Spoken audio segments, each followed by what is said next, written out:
It's great to be with you this morning.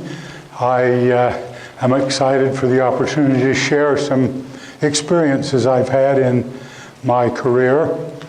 I am fond of this university.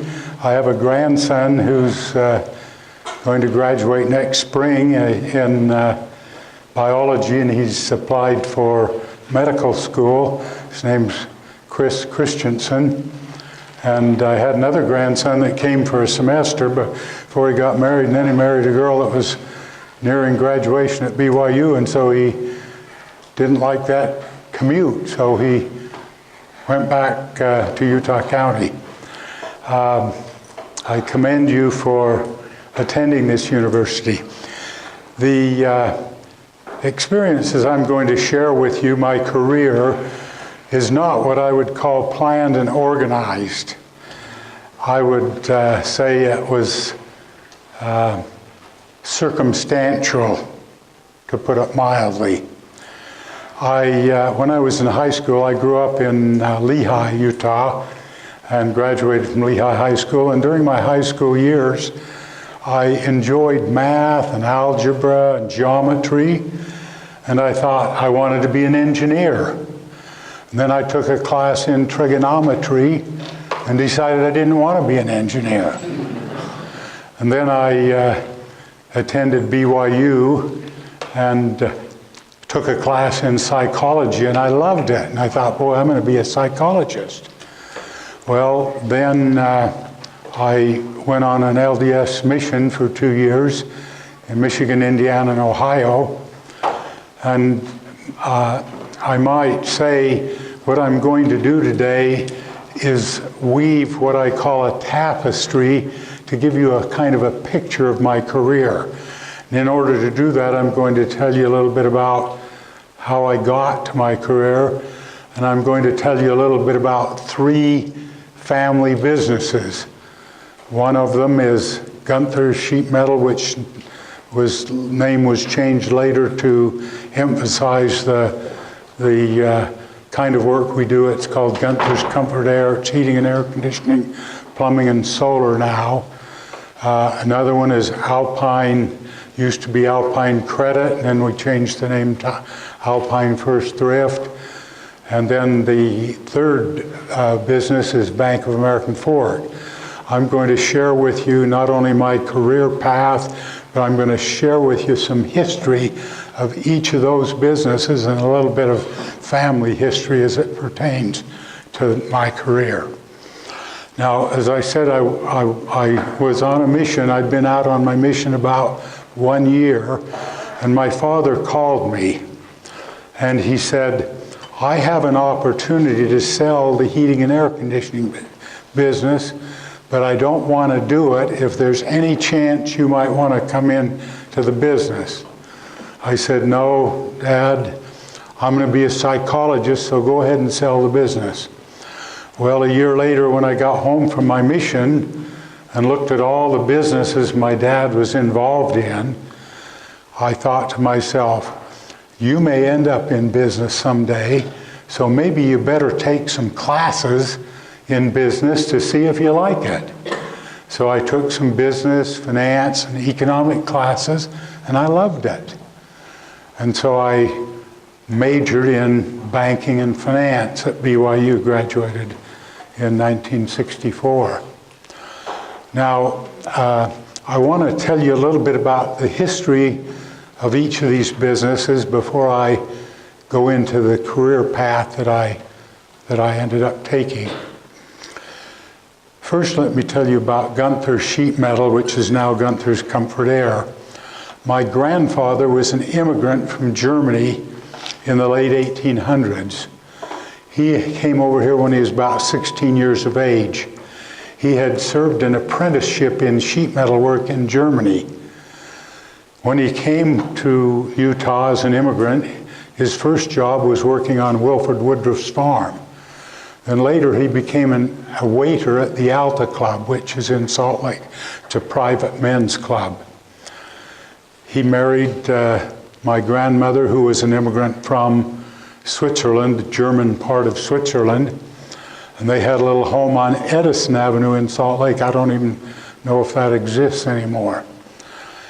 He always wanted to have a farm, and the 7-acre farm came up for sale in Lehigh.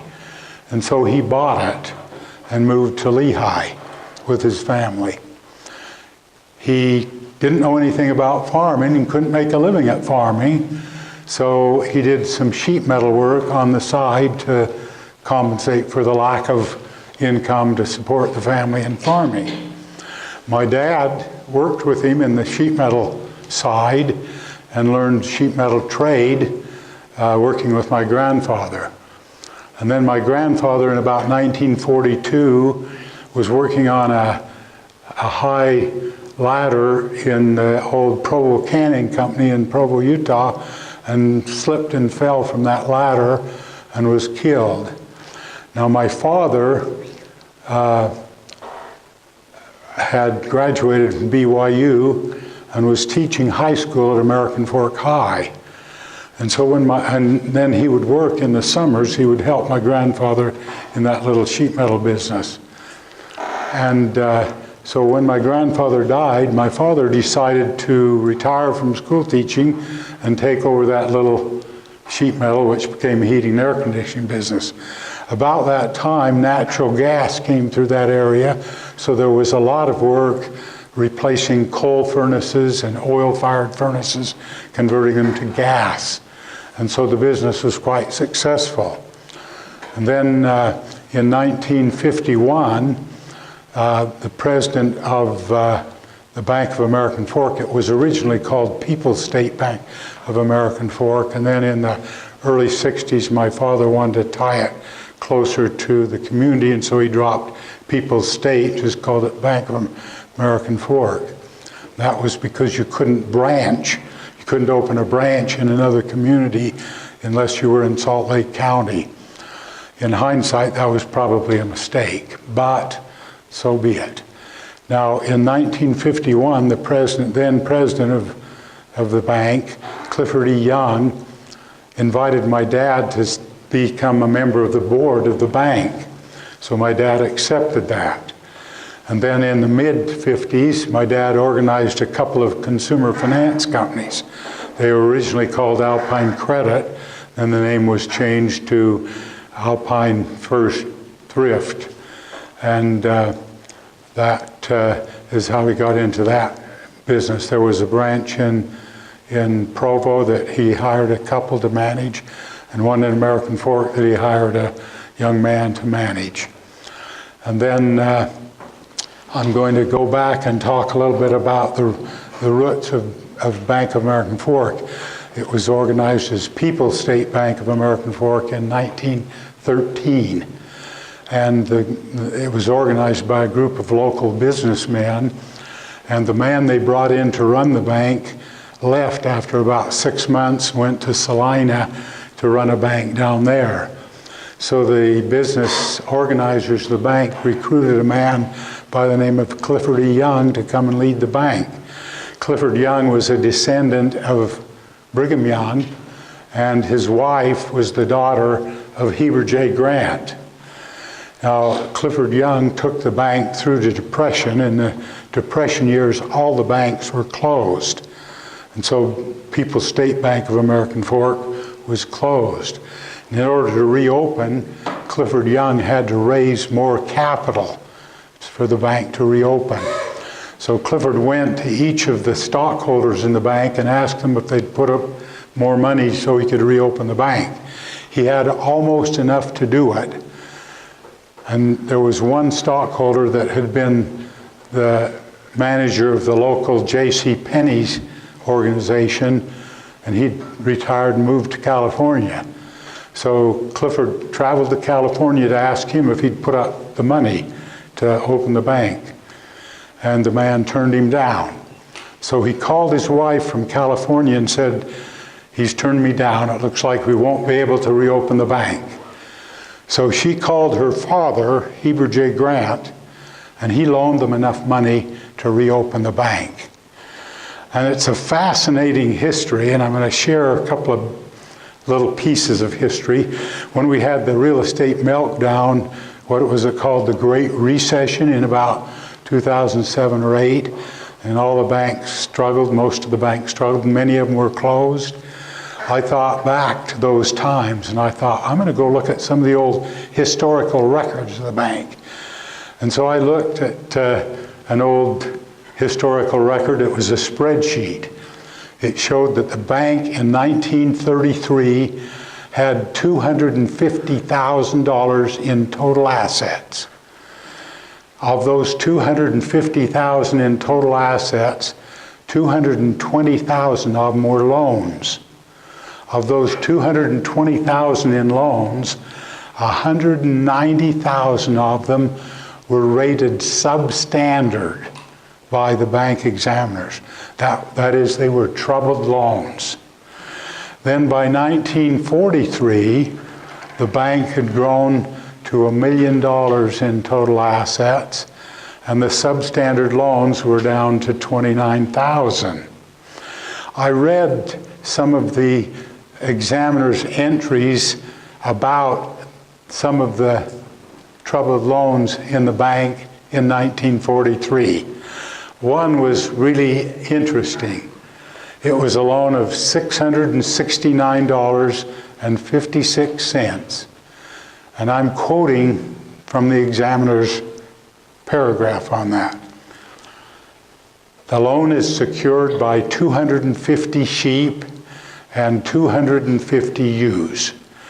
Wool is at 27 cents, and there has still been no principal reduction. The sheep man has agreed to sell the sheep at the end of the season, and if the sheep are fat, there should be no loss. I think that's really a cute little. One of our directors liked that so much, was touched by it. He got a picture of a sheep and hung it on the wall, and underneath it said, if the sheep are fat, there should be no loss. So, a lot of fun things in that history. Now, Clifford Young continued to lead the bank. He actually was called to be an assistant to the Quorum of the 12 Apostles. That was a quorum they had in the 1940s. And he passed away in 1958. He left his stock to one son, Clifford Jr., they called him Kip Young, and 3 daughters. Kip Young, Clifford's son, became president of the bank, but he didn't like the people side of banking. And so he left the bank and sold his stock to my father, and my father became president of the bank. He was not a day-to-day manager of the bank. He's more of an entrepreneurial person. And then the bank continued to grow. There was one other family that was a major shareholder in the bank. That was the Anderson family. And between the stock my father had and the young daughters, or my father's stock and the Anderson family, he could control the bank with over 50% of the shares of the bank if they would support him in that. Now, my father, well, let me go to the next stage of my career. The little finance company that my dad had, the one in Provo he sold to the people that were managing it. The other one in American Fork, I was finishing my degree at BYU, and he discovered that the manager of the American Fork Consumer Finance Office had embezzled money. And to cover up his embezzlement, he'd made fictitious loans. And when he discovered that, my dad asked me if I would come and see if I could save the little finance company. And so I cut back full-time school, part-time. I had been working in the little finance business doing collections, and I'd been working in the heating and air conditioning business. I'd worked there as a kid too, so I was doing part-time work there as well as going to school, collecting at Alpine. And I had married in 1961, and this was probably 1962 or so. Anyway, so I went part-time school and full-time trying to save Alpine, the little finance company. And I'll tell you a cute little story about that. I'd go out at night collecting. I'd work long hours to do school and work. And Roseanne would go with me. And this one time we had a little child in 1962. And so she took the baby to her mother, asked her mother to watch her while she went with me. Her mother said to her, "Where are you going?" She said, "Collecting." She said, "Collecting what?" And she said, "Well, people owe money and they don't pay their bills and we have to go collect." Her mother said, "You mean people don't pay their bills?" So you can tell what kind of a household she came from. Now, we were able to save that little business. I had a brother-in-law who graduated from BYU, and he was working part-time helping me in that business. And then when we got the business on its feet, then I turned that business over to him, and he ran that. And then I graduated from BYU and then went full-time in the heating and air conditioning to build that up. And I worked in that business, and well, in about 1966, my dad, he had incorporated the business in like 1961, the heating and air conditioning business. It had just been in individual proprietorship before that. Then he incorporated in early 60s and gave some of the employees, some of the key employees, an opportunity to buy stock in the heating and air conditioning business. Two of them did it. And then in 1966, he distributed his stock, which was controlling shares, to all his children. I had 5 siblings, and so they got stock, and I got some stock. And then I bought stock with the bonus that I had. And then my dad had the company get a loan and buy out my siblings' shares. So I was the controlling shareholder in the heating and air conditioning business at that time. The book value of my shares were about $6,000 or $7,000. And then I managed it and grew that business and spent my time in that. And then my father was called to be a mission president in South Germany, headquartered in Munich. In 1967, he served there 3 years. So I had some responsibility to look after. I'm the oldest in the family, and so I had the responsibility to look after some of his affairs while he was away. Now, when he came back from his mission in 1970, I mentioned the Anderson family were major shareholders. And one of the Anderson brothers that was a major shareholder left the bank and went to work for a competitor. And so I told my dad, I said, you know, I think we ought to talk to the young daughters and see if they would sell their stock to us in the bank. So we did that. We met with them, and my dad and I bought their stock, and that gave my dad and I over 50% of the shares in the bank. At that time, the bank's total assets were around $10 million. And then I continued to work in the heating and air conditioning business. I was appointed to the bank's board of directors in about 1971 when we acquired that stock. And so I became familiar with the bank over the next few years. I had 2 younger brothers. One of them was a genius in the mechanical trades, and I encouraged him to come into the business, which he did. He was a contestant for the best tech in North America, and he received that honor. He was the top tech in North America in those years. And then my other brother had gone to Dartmouth and got an MBA degree after he graduated from BYU, and he worked for an accounting firm for a short time. And then I talked to him about coming into the bank, and coming into the heating and air conditioning business and helped me build that. And he did that. Then in about 1968, my father had open heart surgery, and Glenn Anderson, who my father had passed the presidency of the bank on, my dad became chairman of the board, and Glenn Anderson was president. And the year after my dad's surgery, he had open heart surgery. And I looked at the bank's organization, and they had a lot of good young people, middle management. There wasn't anybody with the interest in the bank that our family had. And so I said to my dad, I think we better get somebody from the family in there. And so I was the one chosen to do that. So I made a transition from the heating and air conditioning business to the banking business beginning in about 1980, over about a 3-year period. I was full-time at Gunther's, part-time at the bank, and then eventually full-time at the bank and part-time at Gunther's.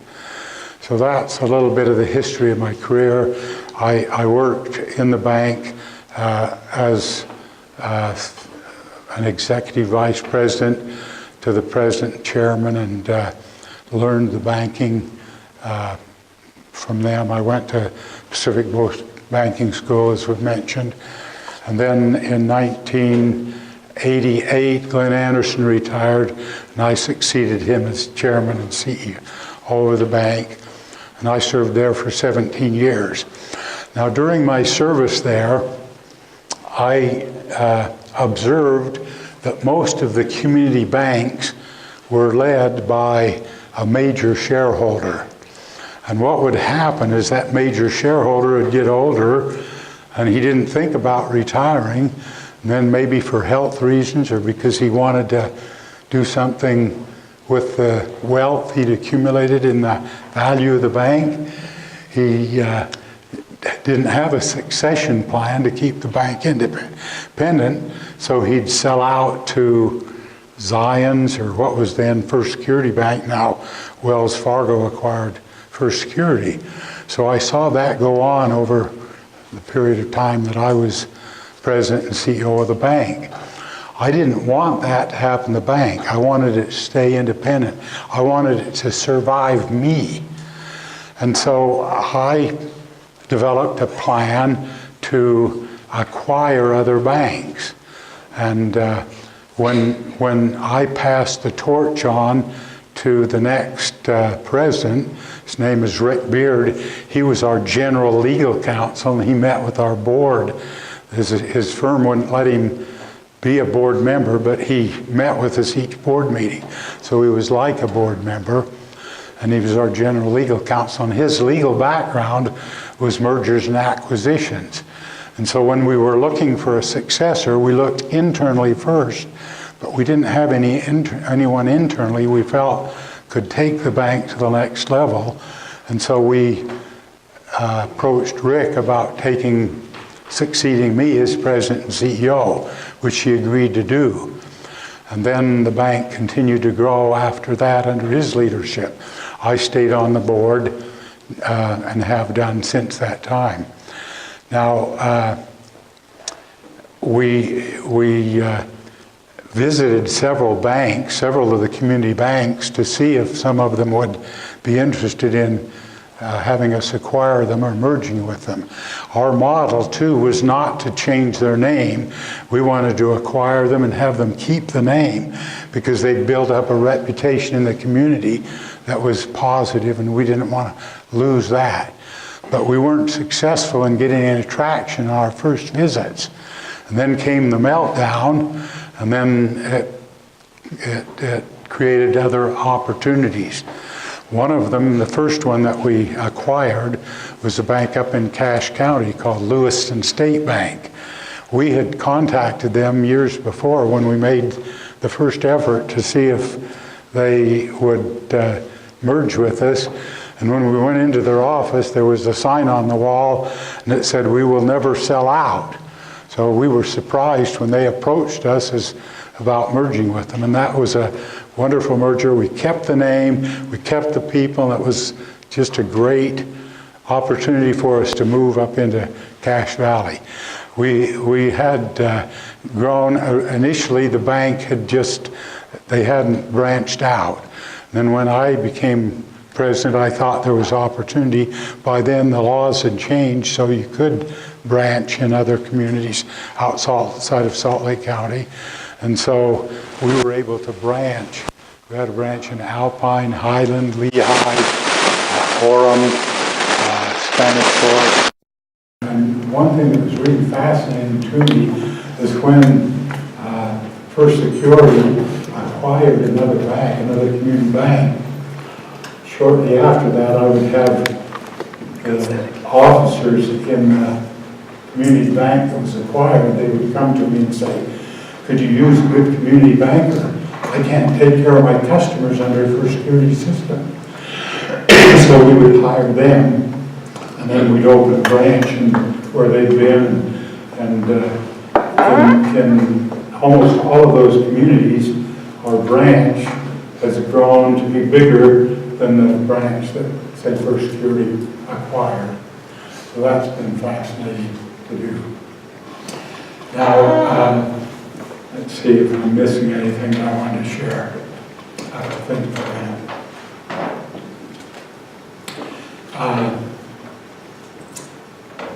I think, let me say one other thing too. With regard to Gunther's Gunther, I, transferred the management to my brothers who I brought in, and they have since retired, and they transitioned it to our oldest son and each of my brothers and sons-in-law, and one of my sons-in-laws in it too. So that's been, so both those businesses, the bank and the heating and air conditioning business, are over 100-year-old businesses. I think typically the percentage of businesses, family business especially, that go into the fourth generation is like 2 or 3%, maybe even less than that. So we feel quite happy about that those businesses are still operating under family leadership. Now, the bank, the leadership has gone from family, that is the Anderson or the Gunther family, or the Young family leadership, to outside family member leadership, but the families are still involved as board members. So that's what I think is a real success story. Now, I think what I hope I've done is woven a tapestry that gives you a little picture of my career development. It hasn't been a planned and organized development, as I said, but it's been a circumstantial development. Things happened that created opportunities for me to take advantage of a situation and grow and prosper the enterprise that I was involved in. This article that's, I think, been handed out, my philosophy is encapsulated in that article. That was my philosophy before I read this article. And when I read it, I thought, wow, that's great. That's the way I feel about things. That's kind of the way I like to be. I love the concept of stewardship. For me, that's the reason for success in business. I've had, the bank just recently has acquired 7 branches from Banner Bank. The acquisition will be completed in the first part of October. And we're in the process of acquiring Town and Country Bank in St. George. And we'll call it probably People's Town and Country Bank. This idea of stewardship is that I'm a steward. It's like the scriptural account of the talents. If you remember that, the master gave talents to 3 of his stewards. And to one he gave 5, to one he gave 3 or 2, to one he gave 1. The ones that got the 5 and 2 or 3 multiplied those talents, not for their personal interest, because it was the master's money, it was the master's talents. And so they did it to enrich him. The one that had one, he was only concerned about himself. He was afraid he'd lose it, so he buried it. And then the lesson is, the master, those that multiplied their talents for the master gave them the talents.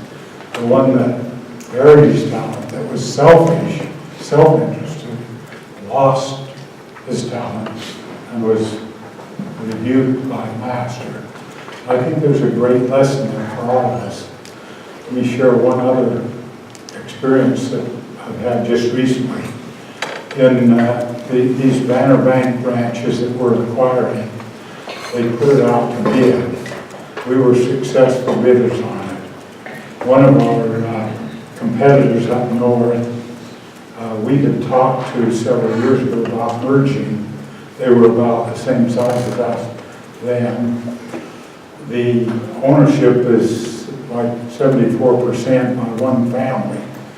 And when we talked about, merging, they didn't want to give up control. They wanted to control things. And so we weren't able to affect anything. Well, now up today, they were a bidder on these branches too. And we won the bid, and that was pretty upsetting to them. And one of their officers, their chief financial officer, is a neighbor to one of our high officers. And they talk to each other about banking. And this chief financial officer of our competitor bank said to our officer, he said, "I was told not to talk to you because you're the enemy." Now that's, to me, a scarcity mentality. And I have a feeling that there's an abundance, you have to have that mentality that serves everyone well. I've always had the philosophy that I can be friends with my competitor, I compete with him, but I can help him if he needs help. And that's kind of been my philosophy. And this article, I think, shares that principle. So I'd encourage all of you to read that. Now, I think that's about all I had to say. I think we've got a few more minutes. If any of you have any questions, I'd be happy to take them. Go ahead. Okay, so just looks like you've kind of had a long path to be, where you've gotten. So if there's something that you could tell us that maybe you wish you would have known when you were our age, like when you were just in college or something like that, to kind of help us know. Well, that's a good question. And let me answer it this way. When I was in college, I used to think, when I'd have a class, I used to think, I wonder why I'm taking that. I can't see what good that would do me. Then I got out into the business world and I said, aha, now I understand what you're talking about. I don't know if that answers your question. Thank you. Yes? I know you talked about that when you first started working for the bank. Your dad worked for the bank first, is that correct? My dad was what? Did you say your dad was working for the bank first when you started working for it? He took over the heating and air conditioning business, and then he came on the board. But he never did work in the bank. He was president of the bank, but and chairman of the board. He'd meet with bank officers, but he wasn't a bank employee as such. Let me tell you a little bit about his history. I think I said he taught high school, then went into the heating and air conditioning business. And then he served 2 terms in the Utah State Legislature in the mid-50s. And then he was appointed chairman of the Utah State Tax Commission by Governor Clyde when he was elected. Our family's Republican. I'll have to tell you a cute story. This is maybe a little digression, but when Governor Clyde was inaugurated, my dad went to the inauguration, and he took my little sister. She was about maybe 8 or 10 years old then. And after the inauguration, they were talking about it with the family around the dinner table that night. And my little sister said, they had a Catholic priest say the prayer. My sister said, the man who said the prayer wasn't a Mormon. I know because he said it backwards. They say, in the name of the Father, and the Son, and the Holy Ghost, amen. And they embarked on the prayer. So that's why she said that. Then she paused and she said, I think he was a Democrat. I don't know if I answered your question. I'm curious for the reason you stayed with the bank for so long. Was it because you personally saw like potential in the bank for its growth? Or is it for like maybe something you saw in it that you valued, that you wanted to see grow? Yeah, that's it. I just, you know, for me, banking is, bankers are dream makers. They are trusted with the wealth of the community who deposit money with the bank. And then they have the opportunity to help people realize their dreams, whether the dream is to own a house, start a business, grow a business, buy a car.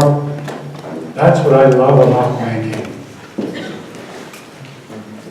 I have a question about when you said that you and the rest of the board were looking for a new successor for being the CEO and president of the bank.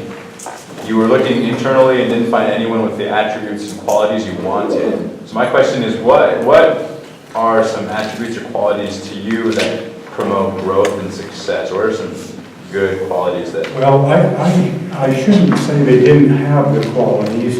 Many of them didn't have and they could have done.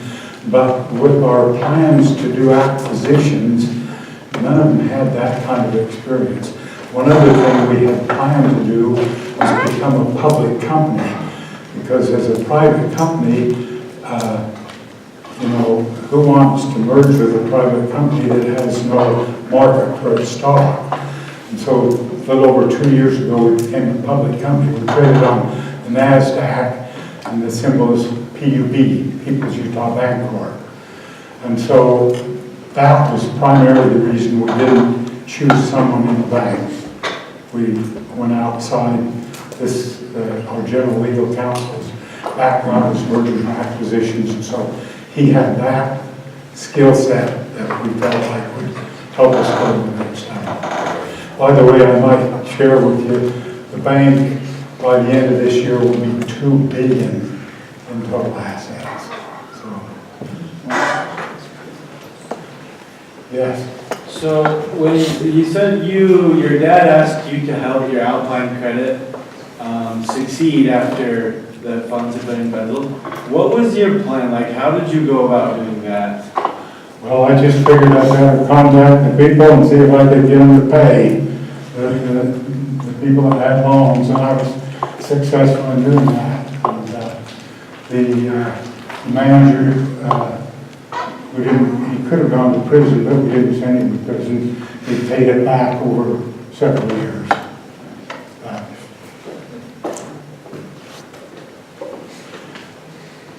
Any other questions? I'll ask a last question if I could. Okay, go ahead.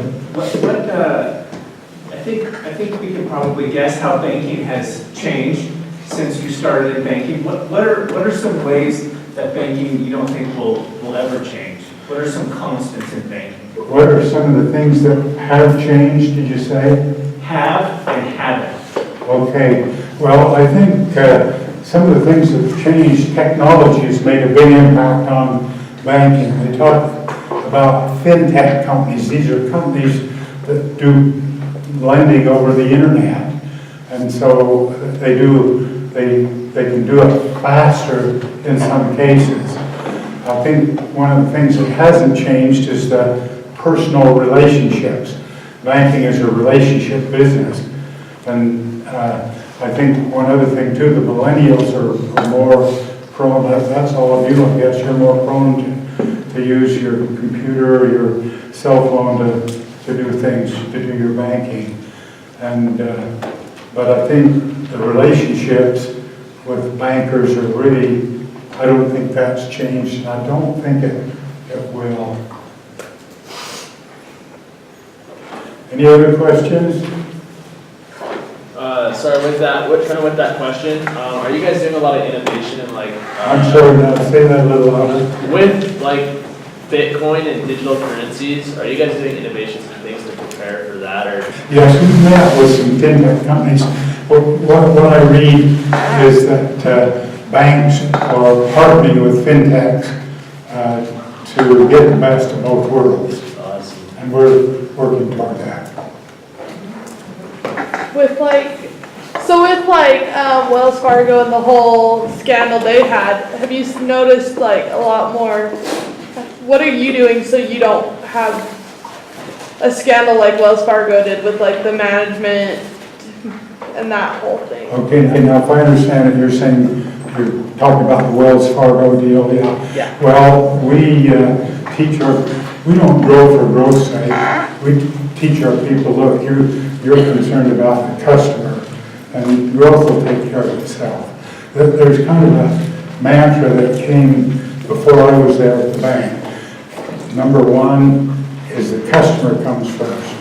Number two, the employees second, and they're so close together, I don't know that you can really separate them.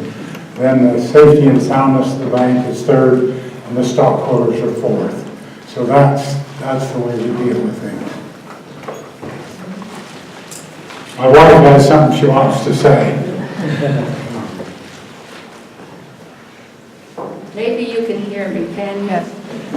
I can share with you why he is successful. Have a box that he had this type of box on his desk for years. And people would look at it and want to read it, and they wore the hinges out. And so I'm going to, Tell them what that is. yes, I'm going to share with you what this says on the top of the box. The secret of success. And when you open it, it says work. That's what creates success, is work. And you know, as I was working on these boxes, I thought I have to reproduce what was on his desk, because I wanted to give it to some young people and all. Anyway, as I was working on it, I realized as I was putting work on this, that I had never thanked God for work. And I came to know that had we not been blessed with work, we would self-destruct. And so work is what it's all about, young people. You have a great mission. You are the future of our country and of the world, and it will take work. So thanks for inviting us here. It's been a treat.